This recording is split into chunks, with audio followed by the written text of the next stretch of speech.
मित्रों, जैसा कि धर्म शास्त्रों और पुराणों में बताया गया है कि भगवान शिव संहार शक्ति और तमोगुण के अधिष्ठाता हैं। भगवान विष्णु के द्वारा सृष्टि की रचना के बाद जब सृष्टि में प्रलय काल का समय आता है, तब भगवान शिव ही अपनी संहारक शक्ति द्वारा इस सृष्टि का अंत करते हैं। वैसे तो भगवान शिव को उनके भक्त अलग अलग नामों से भी पुकारते हैं, जैसे शंकर, भोले बाबा, भोले भंडारी, महादेव, महाकाल और रुद्रदेव। इन नामों के अलावा भगवान शिव को अनेक नामों से जाना जाता है, लेकिन महादेव स्वभाव से बहुत भोले माने गए हैं, क्योंकि वो भक्तों की तपस्या से बहुत जल्दी प्रसन्न हो जाते हैं और इसीलिए ज्यादातर भक्त उनकी उपासना करते समय इन्हीं नामों का जाप करते हैं। भगवान शिव की उपासना के संबंध में अगर बात की जाए तो बहुत सारे व्रत, पूजा और उपासनाएं शिव पुराण में बताए गए हैं, लेकिन जो सबसे महत्वपूर्ण और विशेष पर्व महादेव के विषय में बताया गया है वो है महाशिवरात्रि। जो मनुष्य इस दिन भगवान शिव और माता पार्वती की उपासना और विधि से पूजा पाठ करता है वो हर तरह के पापों से मुक्त हो जाता है, जिसका वर्णन शिव पुराण में बड़े ही विस्तार के साथ किया गया है। हमारे सनातन धर्म के पंचांग में आपने ये देखा होगा कि हर महीने की व्रत और त्योहारों की जानकारी उसमें दी गई होती है और साथ ही साथ उसमें हर महीने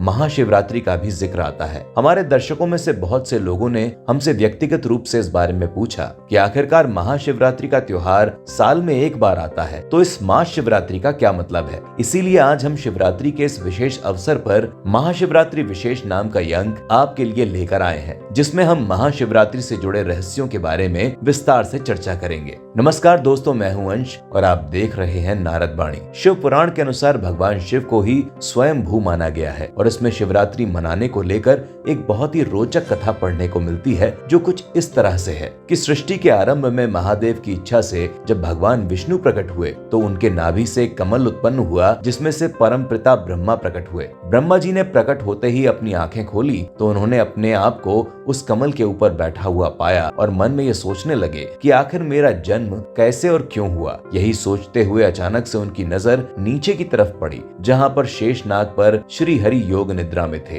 ये देखकर ब्रह्मा जी को लगा कि संसार में सबसे पहले मैं आया हूँ और मैं ही ईश्वर हूँ। मेरे आने के बाद इस सृष्टि में लोगों का जन्म हुआ है। और यही सोचकर वो भगवान विष्णु के पास जा पहुँचे और उनसे कहने लगे कि हे देव, आप कौन हैं? मेरे द्वारा आपका जन्म हुआ है, इसीलिए मैं आपका और इस पूरे संसार का पालक हूँ। इस पर श्री हरि मुस्कुराते हुए बोले, हे ब्रह्मा, मैं विष्णु हूँ और आप मेरी नाभि द्वारा उत्पन्न हुए हैं और इसी नाते मैं आपसे श्रेष्ठ हुआ, तो आप मेरे पालक कैसे हो गए? भगवान विष्णु और ब्रह्मा जी के बीच इस बात को लेकर विवाद काफी बढ़ गया और धीरे धीरे युद्ध की स्थिति आने लगी। लेकिन तभी आकाश में एक बहुत बड़ा अग्नि स्तंभ प्रकट हुआ और आकाशवाणी हुई कि आप दोनों में से जो भी मेरे इस अग्नि स्तंभ के ओर और छोर का पता लगा लेगा वही श्रेष्ठ होगा। ब्रह्मा और श्री हरि दोनों ने उस अग्नि स्तंभ को देखा और फिर ब्रह्मा ऊपर की ओर और श्री हरि नीचे की ओर जाकर इसका ओर छोर पता लगाने लगे। हजारों साल बीत गए, लेकिन उस अग्नि स्तंभ का पता परमपिता ब्रह्मा और विष्णु दोनों को नहीं चल पाया। और फिर कुछ ही समय में उस अग्नि स्तंभ से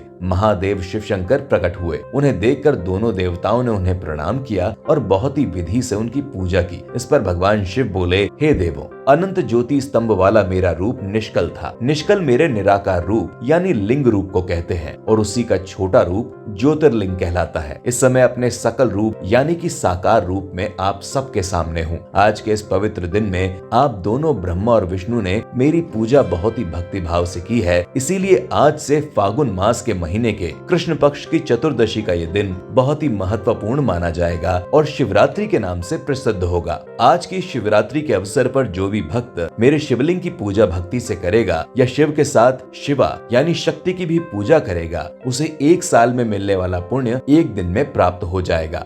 शिव पुराण की इस कथा के अनुसार ये तो स्पष्ट हो गया कि शिवरात्रि क्यों मनाई जाती है। अब आइए उस प्रश्न का भी उत्तर जाने कि आखिर महाशिवरात्रि और महाशिवरात्रि में क्या अंतर है। क्योंकि भगवान शिव फागुन के कृष्ण पक्ष की चतुर्दशी की रात्रि को लिंग के रूप में प्रकट हुए थे, इसीलिए शिवरात्रि के पूजन का समय रात में ही करना उचित बताया गया है। इसका एक और कारण ये भी है कि शिव संहार के देवता है और रात्रि को संहार काल की प्रतिनिधि माना जाता है, क्योंकि रात के समय खास तौर से अमावस्या की रात को बुरी शक्तियां हावी हो जाती हैं, जिसके चलते शिवरात्रि को शिव पूजा रात्रि काल में करना उत्तम माना गया है। और इसीलिए कृष्ण पक्ष चतुर्दशी जो कि हर महीने आती है, इस दिन को हम मास शिवरात्रि के रूप में मनाते हैं ताकि अमावस्या में सर उठाने वाली बुरी शक्तियों का नाश हो सके। और यही वजह है कि हमारे पंचांग में भी इस दिन को मास शिवरात्रि का नाम दिया गया है। वहीं साल में जब एक बार फागुन महीने की कृष्ण पक्ष चतुर्दशी का समय आता है तो वो दिन महाशिवरात्रि के नाम से जाना जाता है। मित्रों, आशा है आपको आज की वीडियो अवश्य पसंद आई होगी। अगर आप अपना कोई भी सुझाव नारद वाणी को देना चाहते हैं तो बिना संकोच के कमेंट बॉक्स में दे सकते हैं। और अगर आपने हमारे चैनल को सब्सक्राइब नहीं किया है तो आज ही सब्सक्राइब करें नारद वाणी।